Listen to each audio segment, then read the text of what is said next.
আসসালামু আলাইকুম সুপ্রিয় শিক্ষার্থীরা। নবম ও দশম শ্রেণীর পদার্থবিজ্ঞান দ্বিতীয় অধ্যায় গতি দিনাজপুর বোর্ড 2021। দিনাজপুর বোর্ড 2021 থেকে ওদের দুটি প্রশ্ন হয়েছিল, তার দ্বিতীয়টি এটি।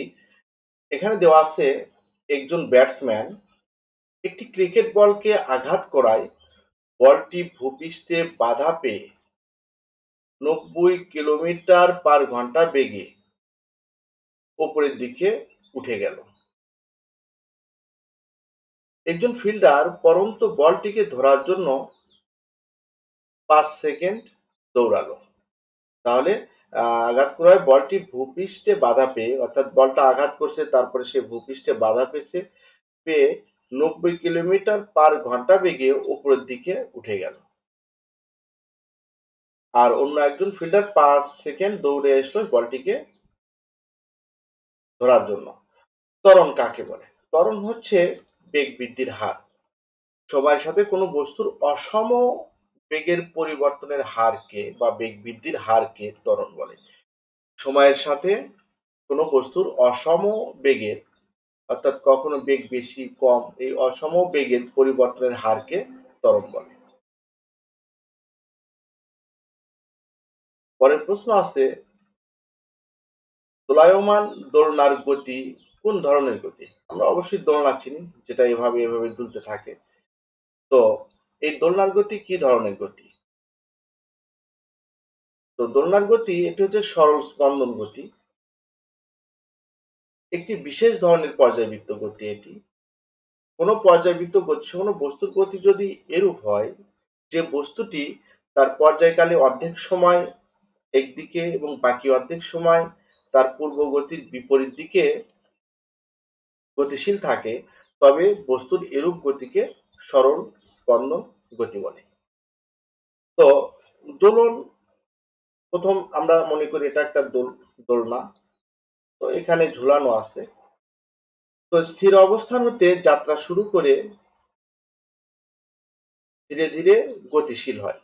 তো আমরা এটাকে যদি টেনে, এখানে টেনে নিয়ে আসলাম, নিয়ে এসে এখান থেকে দিলাম ছেড়ে, তাহলে এখানে স্থির ছিল, এখানে স্থির স্থির ছিল।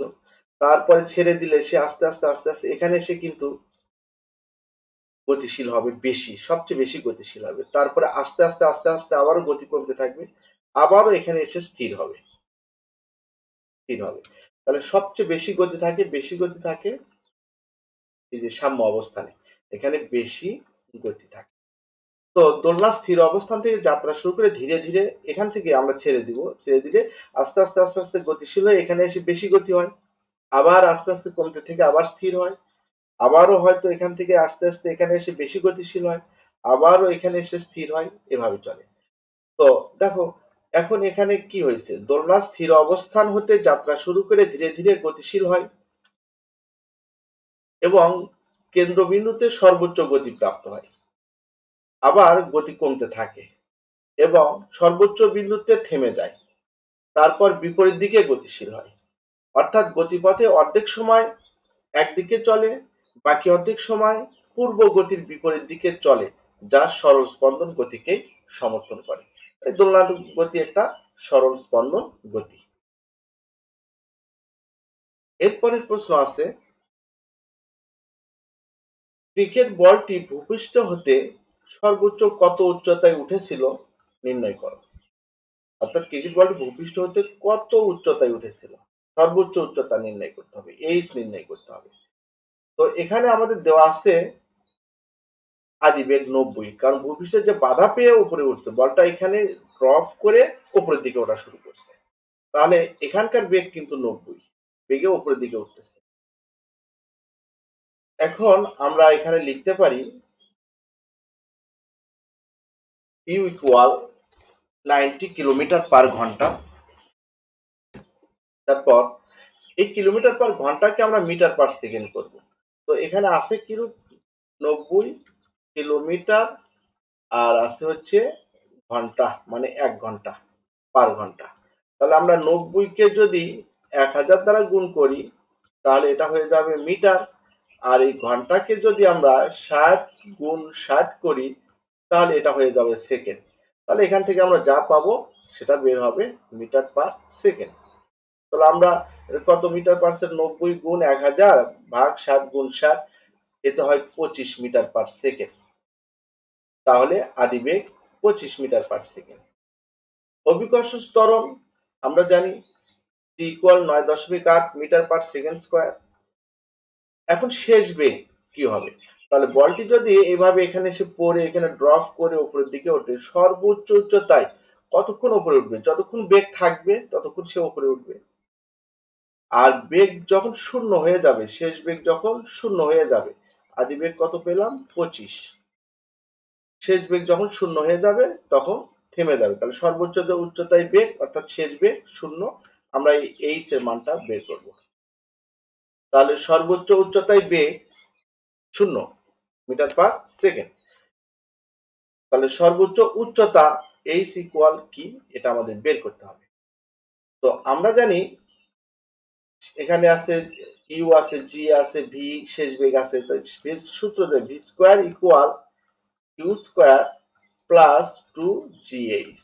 কিন্তু এখানে নিচ থেকে উপরের দিকে ওঠার কারণে এই যে প্লাসটা হবে মাইনাস, জি ঋণাত্মক হবে, এই জিটা হবে ঋণাত্মক। আমরা জানি কোনো বস্তু উপরের দিকে উঠতে থাকলে তার ত্বরণ ঋণাত্মক অর্থাৎ মন্দন হয়।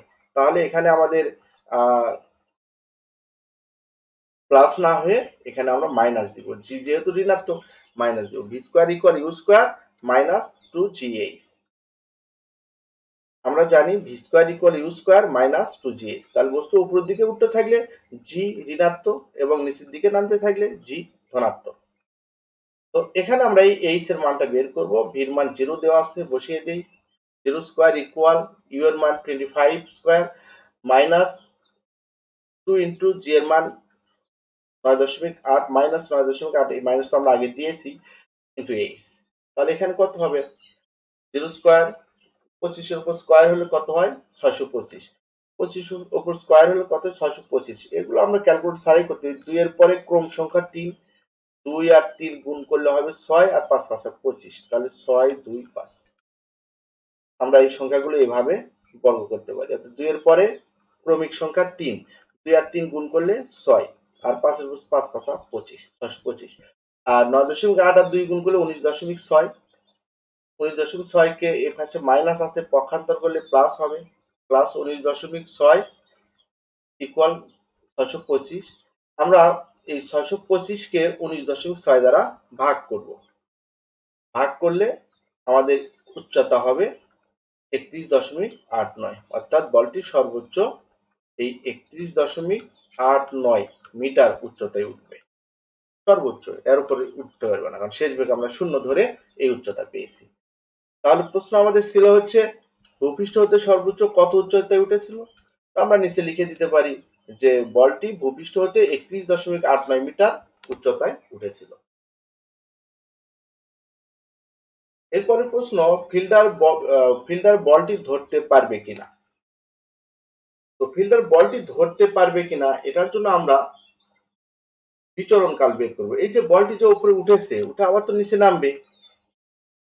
তাহলে ওঠা এবং নামা যে সময়, এই সময়ের মধ্যে, এই সময় যদি এই যে ফিল্ডার কয় সেকেন্ড দৌড়াইছিল? 5 সেকেন্ড।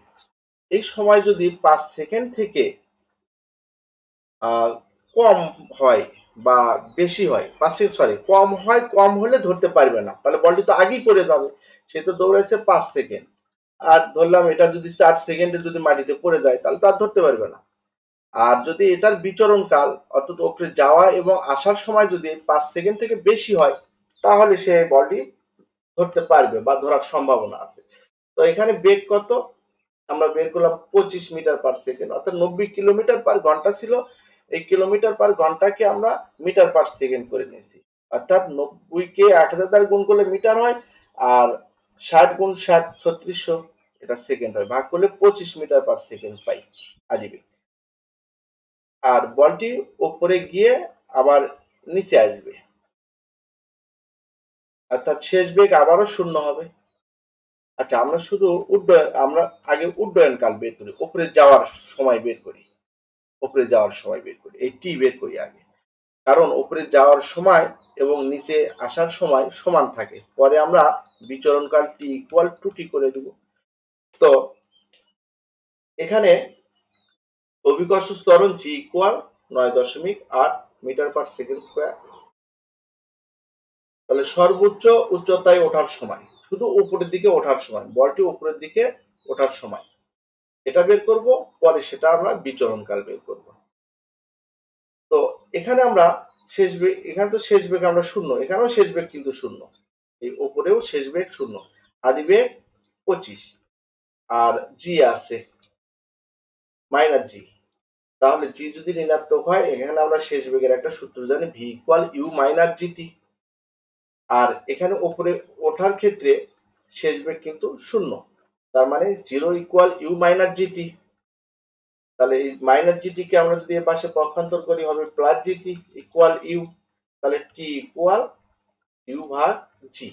এই টি ইকুয়াল ইউ ভাগ জি এটা হলো আমাদের উড্ডয়নকাল, অর্থাৎ বলটি যে এইরকম করে ড্রপ করে উপরে উঠেছে এটাকে বলা হয় উড্ডয়নকাল, সর্বোচ্চ উচ্চতায় ওঠার সময় উড্ডয়নকাল, উড্ডয়নকালটি। তো আমরা জানি উড্ডয়নকাল এবং পতনকাল সমান, উঠতে টি এবং এখান থেকে ভূমিতে পড়তেও টি সময় লাগবে। তাহলে আমরা বিচরণকাল টি ইকুয়াল কি লিখতে পারি, টু টি।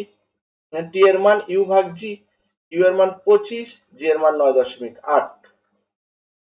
তো এখানে আমরা 25 আর 2 গুণ করলে হয় 50, 50 কে যদি আমরা 9.8 দ্বারা গুণ করি তাহলে আমাদের এখানে হবে 5.1 সেকেন্ড।